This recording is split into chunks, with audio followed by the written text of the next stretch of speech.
दोस्तों, अक्सर यह सुना जाता है कि समय अत्यंत शक्तिशाली होता है। इसका बल इतना है कि यह रातों रात एक साधारण व्यक्ति को राजा बना सकता है और राजा को साधारण व्यक्ति बना सकता है। विद्वानों का कहना है कि विधि का विधान अनिवार्य होता है और इसे कोई भी मिटा नहीं सकता। लेकिन क्या वास्तव में ऐसा ही होता है? इस सवाल को समझने के लिए चलिए हम एक पौराणिक कहानी की ओर रुख करते हैं। यह कहानी न केवल शिक्षाप्रद है, बल्कि जीवन के कई महत्वपूर्ण पहलुओं को भी उजागर करती है। मेरी आपसे विनती है कि आप इस कहानी को अंत तक ध्यानपूर्वक सुनें और इसके संदेश को समझें। नमस्कार दोस्तों, मंत्रा फ्री पीस यूट्यूब चैनल में आपका हार्दिक स्वागत है। बहुत समय पहले की बात है। एक नगर से बहुत दूर एक महात्मिनी का आश्रम था। उन्हें सभी शास्त्रों और वेदों का ज्ञान था। उनकी ख्याति दूर दूर तक फैली हुई थी। दूर दूर से लोग उनके पास अपना भाग्य दिखाने आते थे। वह महात्मिनी बहुत ज्ञानी थे। वह लोगों का भाग्य देखकर जो कुछ भी बताते थे वह सच साबित होता था। वह दूर से ही उनका भाग्य पढ़कर बता देते थे कि उनके भाग्य में क्या लिखा है। उन्हें भूत, भविष्य और वर्तमान तीनों कालों का ज्ञान था। उसी नगर में एक व्यापारी और उनकी पत्नी रहते थे। उनकी पत्नी धर्म और आस्था में बहुत विश्वास रखती थी। उनकी कोई संतान नहीं थी। उन्होंने गांव वालों से सुना था कि गांव में एक महात्मिनी है जो किसी का भी भाग्य बता देते हैं कि तुम्हारे भाग्य में क्या लिखा है।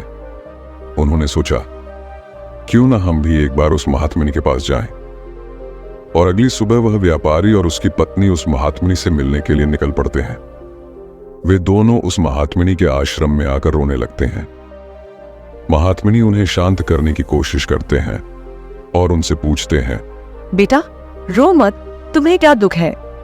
बताइए, मैं इसका उपाय अवश्य निकालूंगा। तब व्यापारी कहता है, हे गुरु माँ, हमारे कोई संतान नहीं है। यह दुख हमें रोज परेशान करता रहता है। हमने आपका नाम बहुत सुना है, इसीलिए हम आपके पास आए हैं। आप हमारा भाग्य देखें और बताएं कि हमें जीवन में पुत्र सुख प्राप्त होगा या नहीं। तब महात्मिनी कहते हैं, आप चिंता न करें। तब महात्मिनी आश्रम के मंदिर से एक केला और सेब लाकर व्यापारी की पत्नी के पास लाते हैं और कहते हैं, आप दोनों पति पत्नी इन्हें खाइए, आपको संतान अवश्य प्राप्त होगी। इसके बाद दोनों महात्मिनी को प्रणाम करके वहां से अपने घर चले जाते हैं। कुछ महीनों के बाद फिर वही होता है। 1 वर्ष के बाद उनके घर पुत्र का जन्म होता है। व्यापारी और उसकी पत्नी बहुत खुश हुए। व्यापारी अपनी पत्नी से कहता है, क्यों ना हम महात्मिनी को अपने घर बुलाएं और उनकी सेवा करें। फिर व्यापारी उस महात्मिनी को अपने घर बुलाता है और उसकी सेवा करता है। और व्यापारी अपने बेटे का नामकरण करवाता है और उसका नाम कृष्ण रखता है। फिर व्यापारी कहता है, गुरु माँ, कृपया हमारे बच्चे का भविष्य देखें और हमें बताएं कि हमारा बेटा जीवन में क्या करेगा। तब महात्मिनी कहते हैं, इसे बड़ा होने दो और जब ये 8 साल का हो जाए तो इसे मेरे पास ले आना, मैं इसका भाग्य बता दूंगा। यह कहकर महात्मिनी वहां से चले जाते हैं। धीरे धीरे समय बीतता गया। व्यापारी का बेटा अब 8 साल का हो गया था।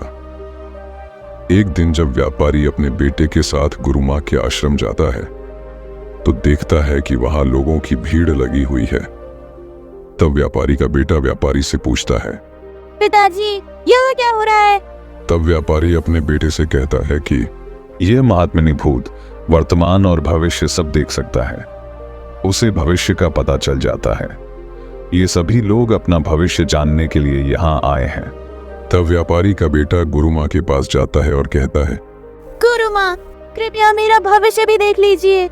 बच्चे की बातें सुनकर गुरु माँ पहले तो मना कर देते हैं, लेकिन बाद में बच्चे की जिद पर मान जाते हैं और उससे कहते हैं, बेटा मुझे पता है, मैं तुम्हारा भाग्य देखूंगा। तुम आओ और मेरे सामने बैठो। तब महात्मिनी व्यापारी के बेटे का भाग्य देखने लगते हैं। महात्मिनी ने अपनी किताब खोली और फिर व्यापारी के बेटे के माथे की ओर देखा। जब उन्होंने हिसाब लगाया तो महात्मिनी ने देखा कि व्यापारी के बेटे का विवाह एक निम्न वर्ग की मछुआरे की बेटी से होना तय है। जब उन्होंने यह देखा तो सोचने लगे कि अब क्या होगा। वह ऊंची जाति का व्यापारी है और उसका बेटा एक निम्न जाति की लड़की से शादी करेगा। अगर ऐसा हुआ तो उसके पास कुछ भी नहीं बचेगा। वह किसी को अपना मुंह दिखाने के लायक नहीं रहेगा। महात्मिनी यह सारी बात व्यापारी को बताते हैं। यह सुनकर व्यापारी कहता है, गुरु माँ, नहीं नहीं, मैं ऐसा नहीं होने दूंगा। जब मुझे भाग्य का पता चल जाएगा तो मैं भाग्य बदल दूंगा। जब महात्मिनी ने पुस्तक को और गहराई से देखा और हिसाब लगाया तो उन्हें पता चला कि उसी गंगा के किनारे कई मील दूर एक मछुआरे का परिवार रहता है और उसके परिवार में अब तक 5 बेटियों ने जन्म लिया है और मछुआरे की 5वीं बेटी केवल 3 साल की है और जिस लड़की का नाम मछुआरे ने राधा रखा है, व्यापारी के बेटे के भाग्य में यही लिखा है कि वह उस लड़की से विवाह करेगा। जब महात्मिनी व्यापारी को यह सब बताते हैं तो व्यापारी ने सोचा कि मैं अपने बेटे का भाग्य जरूर बदलूंगा और मैं ऐसा करने में सक्षम हूं। जब मुझे अपने बेटे का भाग्य पता चल गया है तो मैं उसका भाग्य भी बदल सकता हूं। व्यापारी कहता है, गुरु माँ, आज मैं भी देखूंगा कि भाग्य बड़ा है या मैं बड़ा हूं। फिर व्यापारी भाग्य के लिखे नियम को बदलने के लिए निकल पड़ता है और चलते चलते व्यापारी उस मछुआरे के घर पहुंच जाता है। मछुआरे ने जब देखा कि उसके दरवाजे पर एक महान व्यापारी खड़ा है तो मछुआरे ने व्यापारी का बड़े आदर से स्वागत किया और कहा कि आप एक गरीब की झोपड़ी में आए हैं, यह मेरे लिए सौभाग्य की बात है। व्यापारी ने कहा, हे मछुआरे, मैं आपके पास किसी उद्देश्य से आया हूं। मैं आपसे जानना चाहता हूं कि आपके घर 3 साल की लड़की ने जन्म लिया है या नहीं। मछुआरे ने कहा, हाँ, हमारे घर एक बेटी ने जन्म लिया है जिसकी उम्र अब 3 साल होगी। व्यापारी ने कहा, क्या उसका नाम राधा है? मछुआरे ने कहा, व्यापारी जी, उसका नाम राधा है। व्यापारी ने कहा, हे मछुआरे, मेरे गुरु माँ त्रिकालदर्शी हैं। उन्होंने मुझे कुछ मंत्र दिए हैं। मैं इस ओर जा रहा था और मैंने देखा कि तुम्हारे ऊपर बहुत बड़ी मुसीबत आने वाली है। जब तक तुम्हारी सबसे छोटी बेटी तुम्हारे घर में रहेगी तुम्हें बेटा नहीं होगा। अगर तुम अपने घर के आंगन में बेटे को खेलते देखना चाहते हो तो तुम्हें अपनी छोटी बेटी को अपने घर से भगाना होगा। व्यापारी के ऐसे वचन सुनकर मछुआरे ने कहा, व्यापारी जी, वहां अभी नवजात बच्ची है, उसकी उम्र केवल 3 साल है। मैं उसे ऐसी हालत में कहां छोड़ सकता हूं? व्यापारी ने कहा, हे मछुआरे, जब मैं तुम्हें यह बता सकता हूं तो तुम्हारी मदद भी तो कर सकता हूं। व्यापारी ने उसे कहा कि मेरी कोई बेटी नहीं है, तुम एक काम करो, तुम अपनी ये बेटी मुझे दे दो। मैं इसका पालन पोषण करूंगा और जब ये बड़ी हो जाएगी तो एक अच्छा वर ढूंढकर इसकी शादी करवा दूंगा। तब मछुआरा पुत्र प्राप्ति की चाह में अपनी नवजात बेटी को व्यापारी को दे देता है। व्यापारी मन ही मन बहुत खुश होता है और उस छोटी सी बच्ची को लेकर चलने लगता है। चलते समय व्यापारी सोचता है कि अगर मैंने इस बच्ची को मार दिया तो मुझे बाल हत्या का पाप लगेगा। फिर उस लड़की से छुटकारा पाने के लिए व्यापारी एक लोहार के पास जाता है और उससे एक छोटा सा लकड़ी का बक्सा बनवाता है और उस बक्से में नवजात लड़की को सुलाकर नदी के पानी में प्रवाहित कर देता है। और व्यापारी सोचने लगता है कि ये बक्सा थोड़ा दूर जाकर अपने आप डूब जाएगा और यह लड़की भी मर जाएगी। इस तरह से मैं इससे मुक्त हो जाऊंगा और मुझे बाल हत्या का पाप भी नहीं लगेगा। और वह व्यापारी अपने घर वापस चला जाता है। लेकिन क्या इस दुनिया में कोई ऐसा व्यक्ति है जो किसी की किस्मत बदल सके? क्योंकि उस लड़की के भाग्य में जीवन लिखा था, जिसके कारण वह डिब्बा उस नदी के पानी में डूबता नहीं है और नदी उसे एक गांव के पास किनारे पर ले जाती है। दूसरी ओर उस गांव का व्यापारिक सुबह स्नान करने आता है और व्यापारिक की नजर उस डिब्बे पर पड़ती है। जब उस डिब्बे को खोलता है तो वह देखता है कि एक बहुत ही सुंदर लड़की बक्से के अंदर लेटी हुई अपने पैर का अंगूठा चूस रही है। वह व्यापारिक निसंतान था और रोजाना गंगा जी से संतान के लिए प्रार्थना करता था। उस लड़की को देखकर वह व्यापारिक सोचने लगा कि गंगा जी ने इस बेटी को मेरी संतान बनने के लिए भेजा है और गंगा जी ने मेरी प्रार्थना स्वीकार कर ली है। और इस तरह वह व्यापारिक उस लड़की को लेकर अपने घर के लिए निकल जाता है। जब व्यापारिक अपने घर पहुंचा और उस बेटी को अपनी पत्नी को दिखाया तो उसकी पत्नी ने पूछा कि आप किसकी बेटी को लाए हैं? वो बहुत सुंदर है। व्यापारिक जी ने कहा कि गंगा जी ने हमारी प्रार्थना स्वीकार कर ली है और इस लड़की को हमारी संतान के रूप में हमें दे दिया है। आज से वह हमारी इकलौती बेटी है। हम उसका बहुत अच्छे से पालन पोषण करेंगे और उसे अच्छे संस्कार देंगे। हम उसे किसी चीज की कमी नहीं होने देंगे। इस प्रकार व्यापारिक और उसकी पत्नी उस लड़की का पालन पोषण करने लगे। समय बीतता गया और समय के साथ लड़की भी बड़ी हो गई। जैसे जैसे लड़की बड़ी होती गई, उसकी सुंदरता बढ़ती गई। वह इतनी सुंदर थी मानो वह इंद्र की अप्सरा हो। फिर जब लड़की थोड़ी और बड़ी हुई तो एक दिन व्यापारिक का पत्नी ने उसके पति से कहा, सुनो, हमारी बेटी अब बड़ी हो गई है और उसकी शादी की उम्र हो गई है। तुम कहीं जाकर कोई वर ढूंढो और हमारी बेटी का विवाह कर दो। यह सुनकर व्यापारिक अपनी इकलौती बेटी के लिए वर ढूंढने निकल पड़ता है। जब उसे आसपास के इलाके में कोई योग्य वर नहीं मिलता तो व्यापारिक जी अपनी बेटी के लिए वर ढूंढते ढूंढते उज्जैन शहर पहुंच जाते हैं। वहां जाकर वह लोगों से पूछते हैं कि क्या यहाँ कोई ऐसा व्यापारी परिवार है? अगर किसी का कोई पुत्र हो जो विवाह योग्य हो तो मुझे बताओ। उज्जैन के लोग उस व्यापारी के बारे में बताते हैं जिसने उस लड़की को नदी में बहा दिया था। उसका परिवार बहुत ही संस्कारी है और उस व्यापारी का एक ही पुत्र है और उसकी उम्र भी विवाह योग्य है। व्यापारिक जी, अगर आपका मामला उस व्यापारी से तय हो जाए तो आपकी बेटी बहुत खुश होगी। उन लोगों की बात सुनकर व्यापारिक जी अपनी बेटी की शादी कराने के लिए उस व्यापारी के घर जाते हैं। जब वह व्यापारी के घर पहुंचे और उस व्यापारी से मिले और जब व्यापारिक जी ने अपनी बेटी की सुंदरता के बारे में बताया और व्यापारी को अपने आने का उद्देश्य बताया कि मेरी एक बेटी है और हम उसका विवाह आपके बेटे से करना चाहते हैं, तो वे व्यापारी भी बहुत खुश हुआ कि मेरे बेटे के भाग्य में जो कुछ भी लिखा था वह बदल गया है और एक व्यापारिक अपनी बेटी की शादी के लिए मेरे पास आया है। वह व्यापारी अपने बेटे का विवाह उस व्यापारिक की बेटी से करने को तैयार हो जाता है और फिर विवाह का समय भी तय हो जाता है और वह व्यापारी खुशी खुशी अपने घर जाता है और अपनी पत्नी से सारी बातें चर्चा करता है। फिर कुछ दिनों के बाद वह दिन भी आ जाता है जिस दिन व्यापारिक की बेटी और उस व्यापारी के बेटे का विवाह होना होता है। फिर वह व्यापारी अपने बेटे की बारात लेकर उस व्यापारिक के गांव की तरफ जाता है और सोचता रहता है कि मैंने अपने बेटे का भाग्य बदल दिया। जो भी उस महात्मिनी ने कहा था मैं उसे भी बदल दूंगा।